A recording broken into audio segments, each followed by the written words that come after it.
తెలుసుకోవాలని, రైతులు పడుతున్నటువంటి బాధ తెలుసుకోవాలని, రైతులకు జరుగుతున్నటువంటి అన్యాయాన్ని తెలుసుకొని వారి పక్షాన్ని నిలబడి పోరాటం చేయాలని భారతీయ జనతా పార్టీ నిర్ణయించి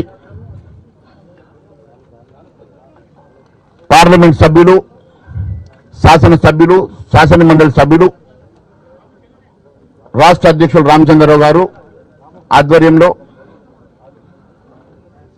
మరి నిన్న మొదలుపెట్టినటువంటి ఈ కార్యక్రమం పరిగి నుంచి బయలుదేరి నిన్న గజ్వెల్ చేరుకోవడం జరిగింది. అనేక ఐకేబీ సెంటర్లు, అనేక ఏఎంసీ సెంటర్లు, రోడ్ల పొంట రైతులు పడుతున్నటువంటి బాధలు, రోడ్డు పొడుగున కిలోమీటర్ల కొద్దీ వరి ధాన్యాన్ని పోసి వాటికి కాపలా కూర్చున్నటువంటి రైతులను చూస్తూ ఉంటే నిజంగా దయనీయమైనటువంటి పరిస్థితి కనబడ్డది. 6 కాలాలు కష్టపడి పండించేటువంటి పంట దినము రాత్రి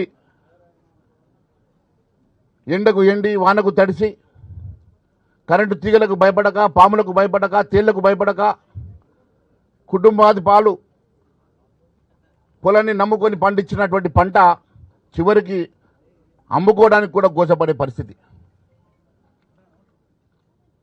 మళ్ళీ ఈరోజు 4 రోజులైతే వర్షాలు పడతాయి, మళ్ళీ వాళ్ళు పొలం పనులు మొదలవుతాయి.